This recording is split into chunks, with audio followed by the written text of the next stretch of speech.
Last night, in the middle of Zohran Mamdani's Manhattan victory party, it looked like someone hacked his celebration. It looked like somebody put up a big Trump meme on their widescreen,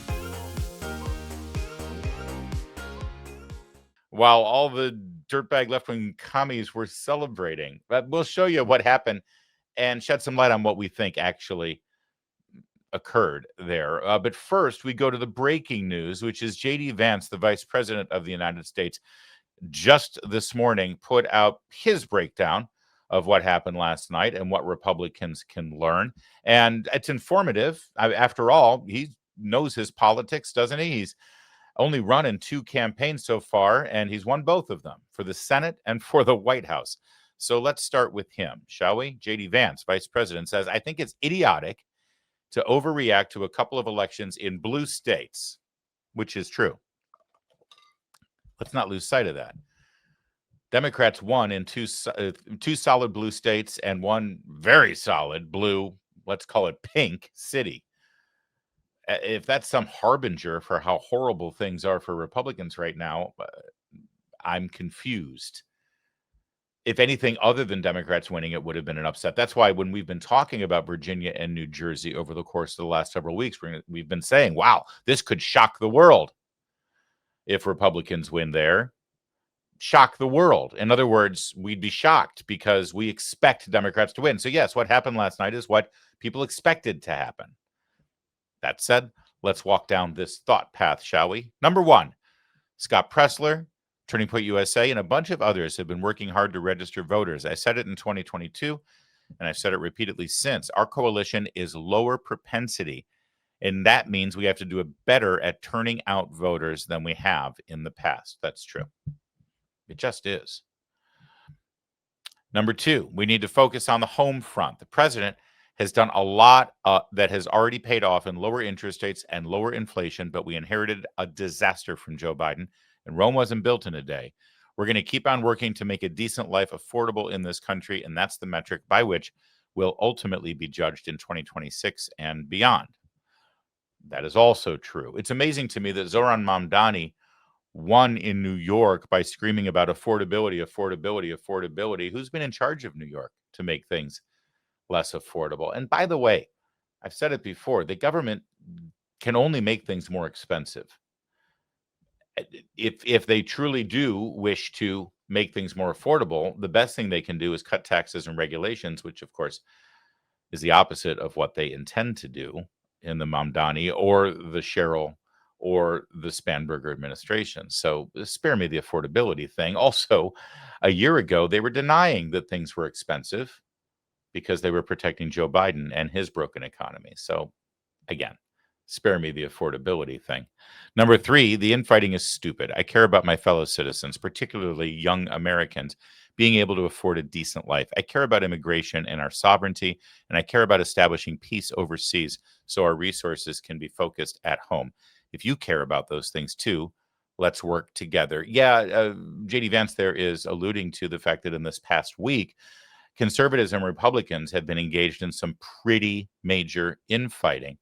A lot of name calling, a lot of finger pointing, a lot of cancellation attempts. And whether that had a direct result on the election or not will be hard to quantify, but it certainly sets a tone, doesn't it? That doesn't feel like victory. It doesn't feel like we're winning.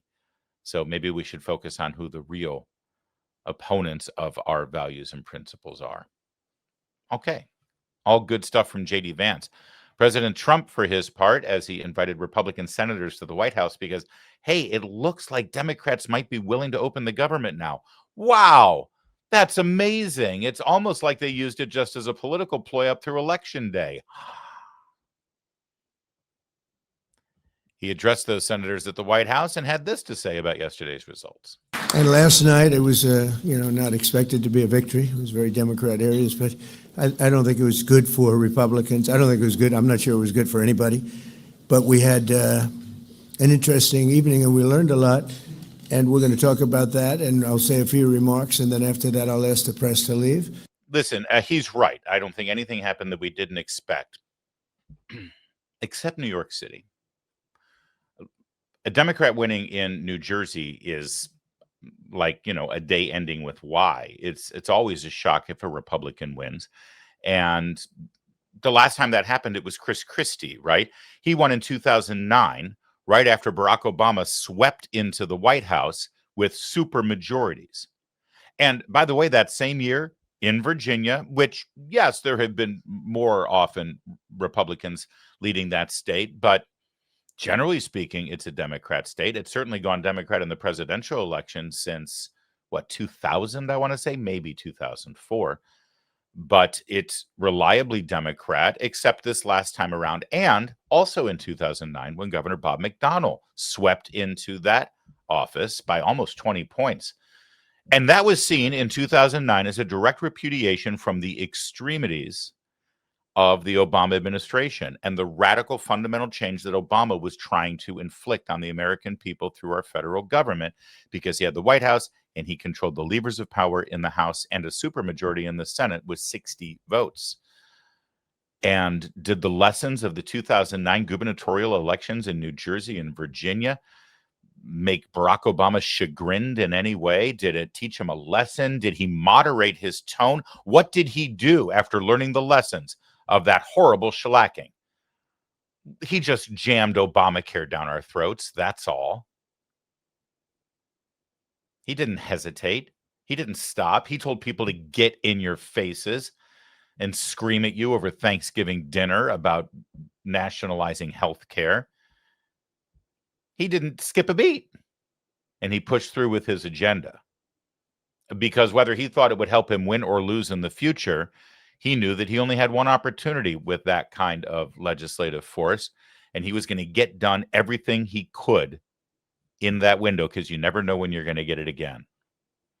I'm pretty sure Trump understands that lesson too. So how did, as I said, New York City is the major story. How did it happen? New York City didn't just vote for a Democrat.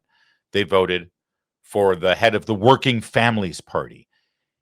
They voted for a man who identifies as a Democrat socialist. They voted for a man who isn't even born in America and has only been in this country as a citizen for a handful of years. And he's now going to have on-the-job training as the mayor. How did this happen? Who voted for Zohran Mamdani? Well, it's worth noting exactly who voted for Zohran Mamdani, because what happened in Manhattan, what happened in Queens and the Bronx and Brooklyn and Staten Island says a lot more about the people who live and vote there than it does about Zohran Mamdani. Just getting a look at some of the preliminary numbers from the exit polls, Lindsay, and they're showing us that first-time voters, people who have lived in New York for a relatively short time, under 10 years, they went overwhelmingly for Zohran Mamdani. Those who are native to the city, those who own property, they went for Cuomo, but not by as large a margin. And I'm really taken by the religious dynamics here. Zohran Mamdani, according to the exit polls that we've looked at preliminarily, is poised to lose voters who identify as Jewish, who identify as Catholic, and still perhaps capture Gracie Mansion and City Hall and become the next mayor of New York. That's a dynamic that just would not have happened a decade or two ago. And his focus, his relentless focus on making the city affordable, talking about things like free buses and rent freezes, really seemed to resonate with voters who overwhelmingly said the economy, their finances, affordability was their number one issue. Did you catch that? Thank you, Newsbusters. You caught that, right? Native New Yorkers didn't vote for him. Catholics and Jews did not vote for him. Overwhelmingly, people who have only lived in New York for 10 years or less did vote for him. They all came to New York, decided it sucked, and then decided to vote for this guy because they thought he would fix it. I can't understand the arrogance of that, actually. By the way, the people who have only been in New York for 10 years or less that overwhelmingly voted for him, I'd love to drill down even further and find out how many of them didn't even live in the United States of America 10 years ago. I think that number would be shocking too. We've got more of a drill down on this. The religion breakdown is instructive, I think. It broke down this way. For Mamdani, he got 33% of the Jewish vote, 33% of the Catholic vote. They divide out Protestant and other Christians, and he still is underwater there by only getting 42% of that vote. Andrew Cuomo got the majority in all three of those categories. But then when you turn over to other religions, he got 70%. And for the godless heathen atheists, 75%. Instructive, right? That's the word I'd use. Instructive, educational. File it away. Oh, another data point on who voted for him. How about education? If you voted for Mamdani, you were more likely to have a bachelor's degree or an advanced degree from a university. If you have just an associate's degree, maybe some college, but not even a 2-year degree, if you're a high school graduate or you're no high school graduate, overwhelmingly you voted for Andrew Cuomo. Cuomo won in all of those categories. Mamdani won with people with bachelor's degrees or advanced degrees, which proves the old adage. You have to have a college education to be stupid enough to vote for someone like Zohran Mamdani. I guess they were all excited because he reminds them of their professor in college with all that power to the people garbage and such. So the educated, non-New Yorker, people who have just moved to the city, maybe from another country in the last 10 years, overwhelmingly just rocked the city of New York and put in this interloper from Uganda. And it's quite clear that of the young people with college degrees who are unemployable or having trouble making ends meet because they were promised that if they got their college degree, they'd be able to get a job with 6 figures and live in the Upper West Side of Manhattan. And now here they are with a cold dose of reality. Well, because they don't have jobs that pay their rent, they sit and watch streamers all day long, like this odious individual, Hassan Piker, who was a big social influencer for Zohran Mamdani. At the party, by the way, he was not allowed into the VIP party, which is hilarious. But at the party, he said this about America and about New York. Done. What do you think it means that this guy ran as a socialist and anti-communism didn't work to stop him? That's big. Yeah, I think we are in the heart of the imperial core. This is the country that defeated the USSR, unfortunately. And the reality of the matter is, there's a lot of antagonism. There's no class consciousness in the United States of America. It's one of the things that I try to address every day with my commentary. And I will say this. The conditions have deteriorated so much that everyday Americans, in spite of their lack of class consciousness, are finally arriving at the conclusion that perhaps there is an alternative out there. There is an alternative that focuses on them as opposed to the interests of the billionaires and the millionaires, as opposed to the interests of the capital owners. And I mean, you can't help but notice that. You can't help but feel at least a little bit of excitement around that. All right, now you caught the very beginning there when he described New York and the United States of America real fast. What do you think it means that this guy ran as a socialist and anti-communism didn't work to stop him? That's big. Yeah, I think we are in the heart of the imperial core. This is the country that defeated the USSR, unfortunately. Yeah. New York is the heart of the imperial whore, and the U.S. is a country that defeated the Soviet Union, unfortunately. And he's a trusted advisor to Zohran Mamdani, at least up until last night he was. Listen, we can open up our textbooks and our history books and talk about socialism and communism and the fact that it doesn't work and all of that. But you know what? There's something more fundamental going on here. All of the stuff he was talking about, you know, the deterioration of the culture and the classes in the city of New York, which, by the way, they all seem to be doing really well. They're partying. There's a lot of money flying around that room, I assure you. Where's the deterioration? I mean, I've seen the deterioration. It's the actual people who are doing the work in New York and not partying all night with these people. But all of the class conversation and all of the radical garbage that you just heard from this guy, yes, it's academia stuff. Yes, it's all this, you know, high-minded graduate school bullshit about classes and capital and all that garbage, but it's also fundamentally not American sounding. We don't talk like that. We don't have conversations about the classes here in America. The whole point of America is that we created a society and a culture and economy that didn't rely on the class systems of Europe. In Europe, they still talk about socialism in a way that's dreamy and respectful and wonderful because they still, in many respects, have those class systems that go back to the Middle Ages, the gentry. And that's really what's at play here, isn't it? There's something incredibly foreign sounding about the ideas and the plans that this whole movement has been trying to adopt. There's a reason why Bernie Sanders celebrated his honeymoon in Moscow. That's where you get your ideas and your influence. Again, not hammering against the socialism itself. It could be any idea from a foreign country, but either way, it's not Americanism at all. There's more examples. Here's his soul sister from Queens, AOC. So many people who participated and were brought together by his campaign, because they were not just tasked with defeating a Republican. They were also tasked with defeating the old guard of the Democratic Party that essentially led us to many of the perils of this moment.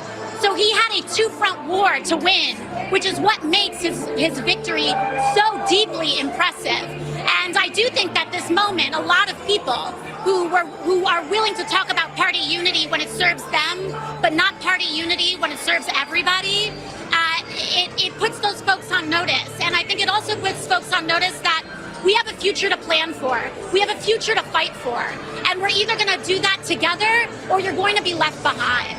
And I think that is not a partisan issue. It's not about progressive. It's not moderate. It's not liberal. This is about, do you understand the assignment of fighting fascism right now? And the assignment is to come together across difference no matter what. All right, so now just so you know, when they use fascism, they're not just talking about Donald Trump. And when they use fascism, they're doing it because historically this is what they've always called their political opponents. Go back and look at the history books and the textbooks about the Bolsheviks and the Soviets and etc. Anyone who opposed them were fascists. They always sell their ideology by saying the bad guys are the fascists. And what AOC just said there was not a message to conservatives or Republicans. It was a message to Democrats. You're either on board and you're with us or you will be left behind. This is who they are. The party of John Kennedy is dead. Like really dead. It's fitting that yesterday we did a segment about Nancy Pelosi walking away. She doesn't fit into this party anymore either. She's tried. Schumer's trying. But no, they will be left behind. They'll be steamrolled, in fact. It's also very instructive. As I say, these are all very foreign ideas. These are all very un-American, non-American is really the word I'm trying to use. I don't want to go, oh, you're questioning their patriotism. Well, yeah. But more importantly, I'm just trying to educate and explain that all of this energy that you're seeing in New York from the people who supported and voted for this man, overwhelmingly people from outside New York and outside of this country, as well as this man himself who was born outside this country. And really, as his mother said, he's not really American. He is motivated, energized, funded, and inspired by very non-American ideas about class, about money, about social structures, about solutions, about faith, and about culture. And just listen to him. So, Donald Trump, since I know you're watching, I have 4 words for you. Turn the volume up. We will hold bad landlords to account because the Donald Trumps of our city have grown far too comfortable taking advantage of their tenants. We will put an end to the culture of corruption that has allowed billionaires like Trump to evade taxation and exploit tax breaks. We will stand alongside unions and expand labor protections because we know just as Donald Trump does, that when working people have ironclad rights, the bosses who seek to extort them become very small indeed. New York will remain a city of immigrants, a city built by immigrants, powered by immigrants, and as of tonight, led by an immigrant.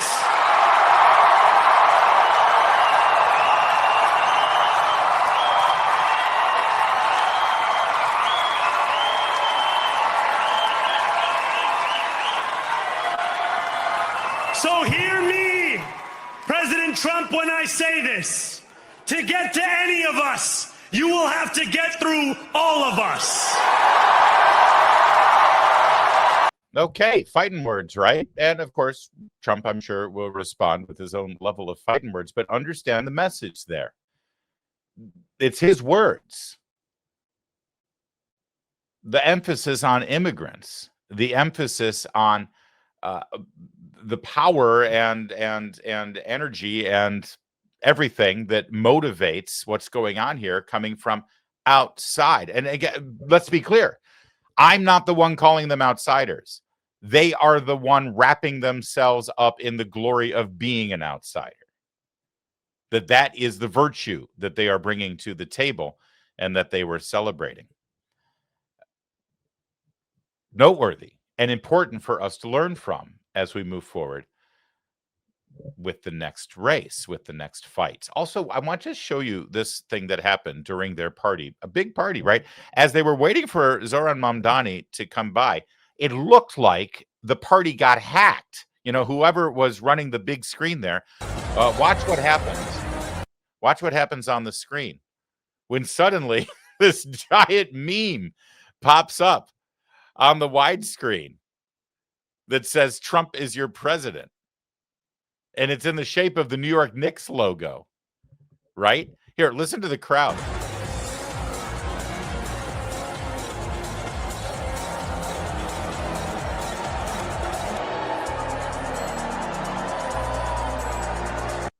Sounded like a few boos, maybe some cheers. I think they were confused. Yeah, in fact, this is what popped up on the screen there.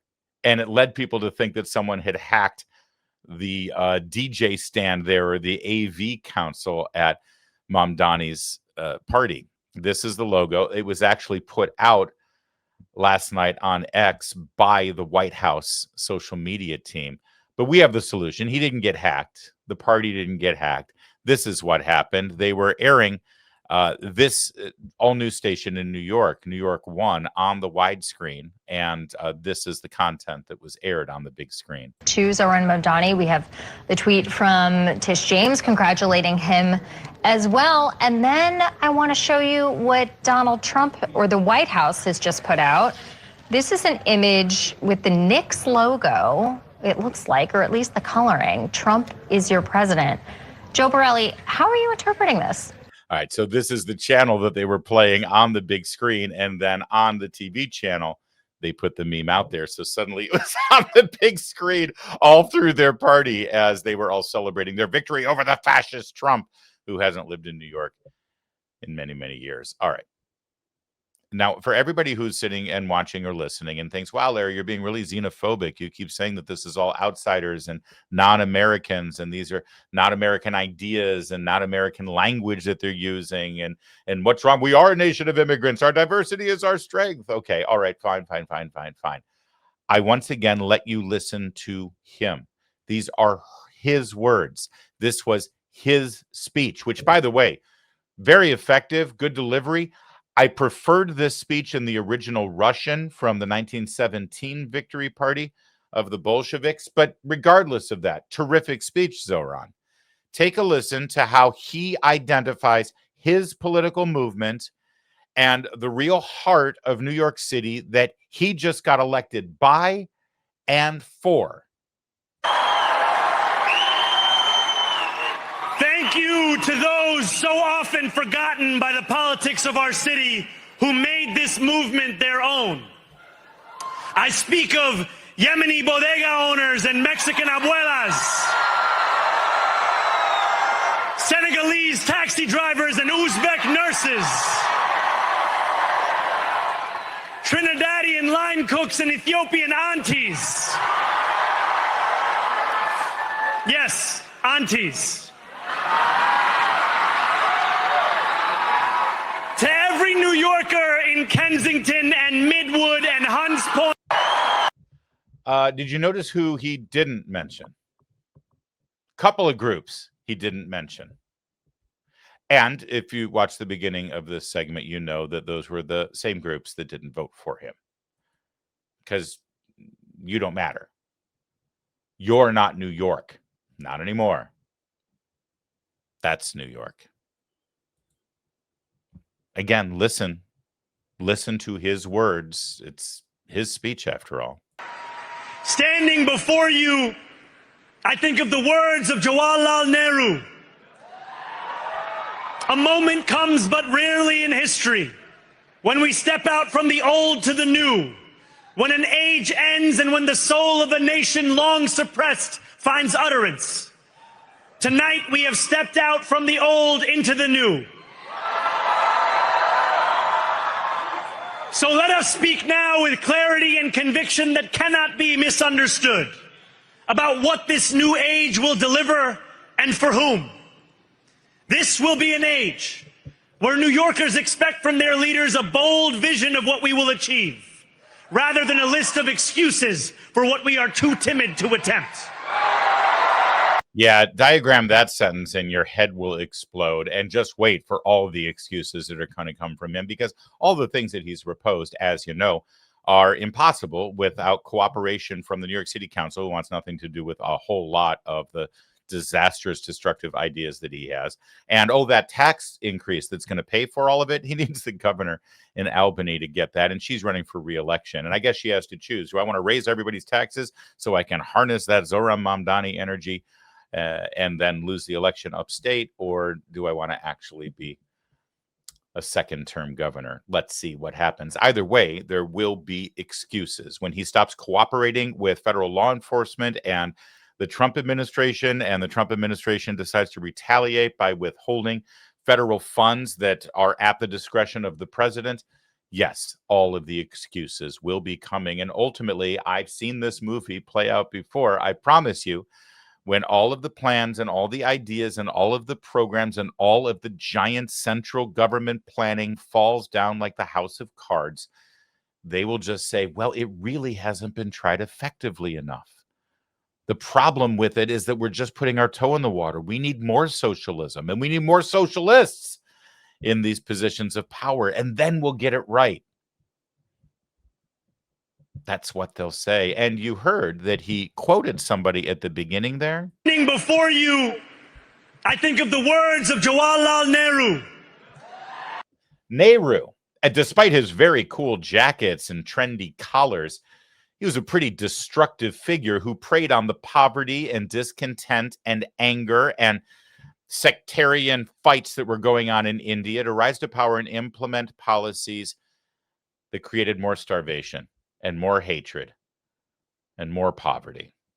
That's who he's quoting glowingly here in his victory speech. Listen, as an old Reagan Republican, a Generation Xer who's been watching things pretty intently over the last couple of decades, it was hard not to notice what our buddy Mays over on X also noticed. We've come a long way in our political rhetoric. Government is not the solution to our problem. Government is the problem. We know big government does not have all the answers. We know there's not a program for every problem. We will prove that there is no problem too large for government to solve and no concern too small for it to care about.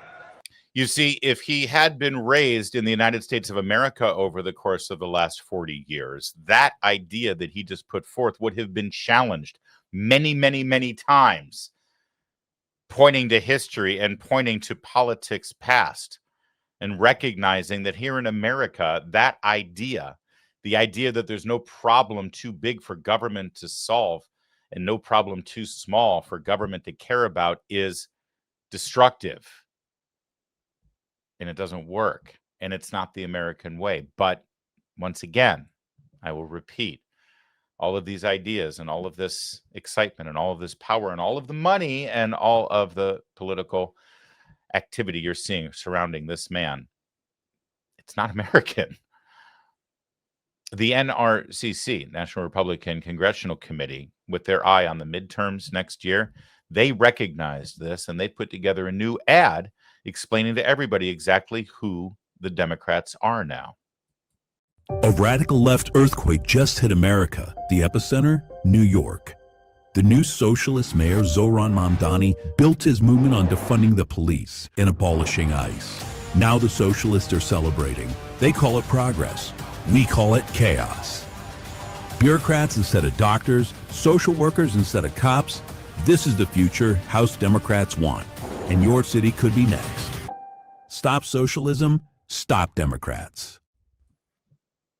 It's true. Fact check true and effective, and get ready to see more of that. You're going to see more of that between now and the midterms, number one, because it's the reality of where the Democrat Party is right now.